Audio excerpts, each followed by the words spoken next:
Tourner le moment. Alors, c'était juste de reprendre, de recommencer. Ouais. C'était les premiers essais. Les premiers essais de Marco, leur début dans l'aviation, de Jacques et de Marco Weber. Leur début dans l'aviation. Je me souviens, moi, je commençais la maison, là. Je commençais à travailler dans la maison. Et eux, ils avaient décidé de faire un avion. Parce qu'ils disaient que c'était plus facile de faire un avion que de faire un bateau. Et puis, j'aurais même prêté mon poste à TDN. Et ils ont soudé tout un avion en tube d'électricien. Fallait voir cet engin, mais un grand truc, pas un petit avion, un pipère, vraiment. C'était tous les tubes d'électricien qu'ils ont assemblés, soudés, assemblés. Ils étaient les deux, Jacques et Marco. Et puis, je me marrais parce que je les voyais tout le temps faire. Ils étaient dehors là. Et ils essayaient. Alors, ils prenaient la carlingue, ils la soulevaient, ils la laissaient retomber. Ça se pliait. Alors, ils disaient, ah, c'est pas assez solide, on rajoute quelques tubes. Ils rajoutaient quelques tubes jusqu'à ce que ça tienne. Ils avaient un vieux tricycle de Vespa. Un 3 roues, là, ces tricycles Vespa qu'ils avaient. Ils avaient fait un train d'atterrissage avec ça. Le tableau de bord, c'était une planche, un contreplaqué qui était fixé dans les tuyaux. Il y avait 2-3 boutons, les machins. Et puis un vieux moteur de VV, avec une hélice, qu'ils avaient récupéré, je sais pas, une hélice en bois. Puis ils faisaient tourner ce moteur, alors ça... C'était rigolo, puis ça faisait des essais. Alors ils l'ont d'abord essayé sans les ailes. Puis après, ils ont fait des ailes. Ils ont fait une grande aile, comme ça, toute bien foutue, entoilée dessus, comme il faut. Et puis, ils faisaient des essais avec ça. Alors, un beau jour, j'étais sur la galerie, là, j'étais en train de travailler en haut sur le mur. Puis je l'entends, le moteur qui... Et je vois Jacques qui part du fond des bois, là-bas, sur le chemin du milieu, là. Et je dis, ah tiens, ça y est, il va voler. Oh, ben, il va fracasser dans le village parce qu'il partait en direction du village. Et il y avait un petit vent de travers. J'ai vu l'avion se lever, ça a fait toc, et il s'est planté dans le nez comme ça. Ouais. Pouf, plus un bruit. Marco, c'était Jean qui était dedans, il avait un casque en cuir, des lunettes, et il avait les mains toutes écorchées, tout ça. Voilà que l'avion était tout cabolé plié, puis l'hélice était cassée. Oh, ils ont dit, c'est pas grave, on va mettre 2-3 bouts de ferraille, quelques vis, ils ont réparé l'hélice. Après, ils ont dit, le moteur, c'est pas assez fort, là. On va mettre un moteur de Porsche. Ils avaient trouvé un moteur de Porsche. Puis ils étaient devant, là-bas, le hangar. Puis j'entendais le moteur qui ronflait, il le poussait. Puis d'un coup, ça fait plomb, fini terminé. L'hélice, elle était partie. Il l'a retrouvée dans le verger derrière, planté dans la terre, mais à 100 mètres plus loin. J'aurais pu le... Alors là, ils ont dit, bon, on va remettre une vraie hélice toute neuve. Ils avaient acheté une hélice.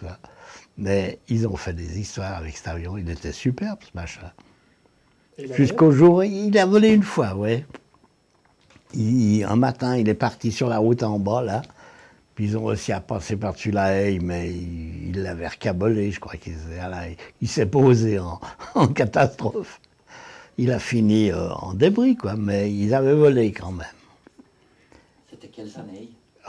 Ça devait être 68, moi j'ai acheté ici en 67, j'ai commencé en 68, ça devait être début 70, 69, 70, je ne sais plus exactement. Je sais que j'étais en train de fabriquer, j'avais encore pas le couvert dehors, là. Et je me souviens, quand il est parti, là, Jacques, j'étais sur la galerie, que j'avais déjà fait la galerie. Donc, ouais, ça devait être les années 70, par là. Vous dites c'est Jacques, c'est pas Marco qui volait?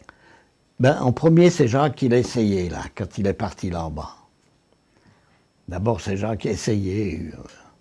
Ils essayaient une fois l'autre. Puis ils allaient sur la route des étoiles avec, sans les ailes, alors à plein tube. Mais évidemment, c'était du bricolage, c'était tous les fils comme ça. C'était vraiment... ils étaient dans l'air, quoi, comme un vrai Blériot. Mais il avait une belle gueule, ça, il avait une jolie tête, la l'empennage derrière, tout ça. L'aile, elle était superbe, elle était bien. Mais bon, c'était difficile parce qu'ils n'avaient pas... Ils n'avaient rien calculé, hein, c'était tout comme ça.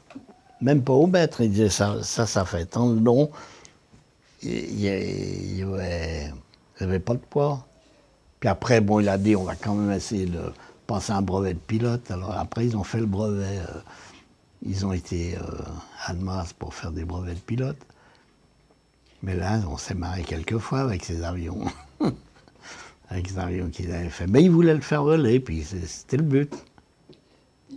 Alors, et puis la deuxième histoire qui m'intéresse, c'est quand l'avion vaudois est tombé en panne sur le terrain justice. Vous pouvez nous raconter ça aussi j'ai bien. Oui, là, il y a un avion, son moteur a explosé, là.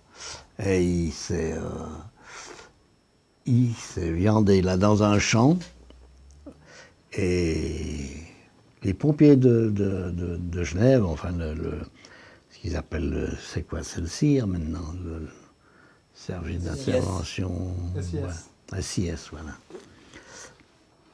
Ils sont venus, ils n'ont pas réussi à le sortir parce qu'il y avait là. Et puis, c'est Marco et Joseph Meyer du Cray qui sont venus avec la machine à porter les bottes de foin, qui l'ont sorti. Puis ils l'ont passé, je me rappelle, j'ai des photos d'ailleurs qui sont en train de le sortir là. Ils l'ont pendu à ce gros tracteur qui servait à pousser les balles de foin, là. Il y avait une espèce comme une pelle mécanique, si on veut, mais avec un grand bras. Et ils l'ont passé là, mais ça passait juste, il a fallu tordre des écriteaux. Et puis il passait juste là, puis ils l'ont mené devant chez Marco. Puis là, le moteur, eh ben, il avait explosé. Bon, le type s'est posé sans dommage, bien. Et il est venu là, puis il a changé le moteur. Et puis un matin, ils l'ont remis en route, ça tournait. Ils sont descendus sur la route là, et il est reparti depuis ici sur la route. Parce que ça coûtait trop cher de le transporter, il a fallu le démonter et tout ça. Je ne sais plus ce que c'était, Marco doit savoir ce que c'était comme... mais ça, c'était un Piper, mais il avait un nom, je ne sais plus ce que c'était comme avion. Là, c'était un vrai avion, mais c'était rigolo, parce que alors, les avions ici, on en a vu, quoi, 2-3 fois. Et maintenant, des, Marco, qu'est-ce qu'il fait? Il vole encore avec des ailes Delta, ouais. C'est... Oh là là. Il a fait 2-3 fois des histoires avec ça. Quand il faisait les premières vogues du Ruclon, qui étaient là en bas, ben Marco, il avait un biplace comme ça. Et il prenait les passagers. Il a pris Madame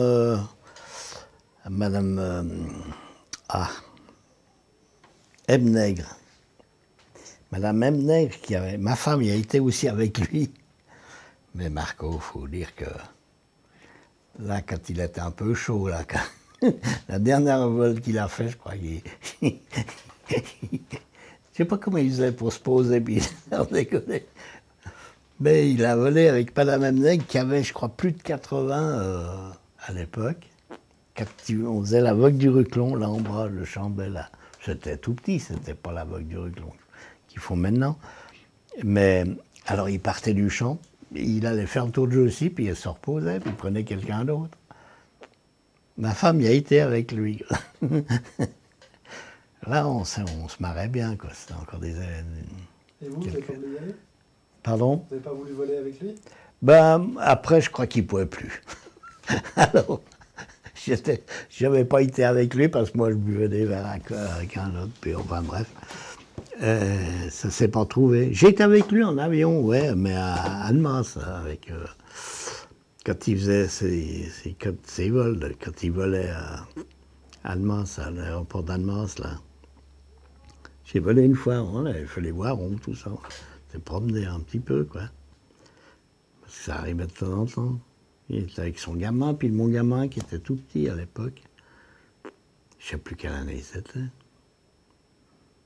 Marco a toujours bien aimé l'avion, lui. Le voler, c'était son dada. Puis maintenant qu'ils ont trouvé les ailes, ces ailes Delta, là, à moteur. Bon, ici, elles sont interdites, mais c'est pour nous, chez nous, c'est par ici. Puis de temps en temps, au début, les gendarmes courent après. Puis, le temps qu'ils avertissent les gendarmes, parce qu'il y a des gens bien intentionnés qui disent « Oh, une aile qui vole ».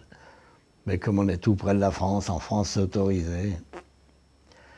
Et puis, là, ben, sur les Tours France aussi. Hein. Mais bon, maintenant, je crois que les gendarmes ne s'intéressent plus tellement à ça, quoi.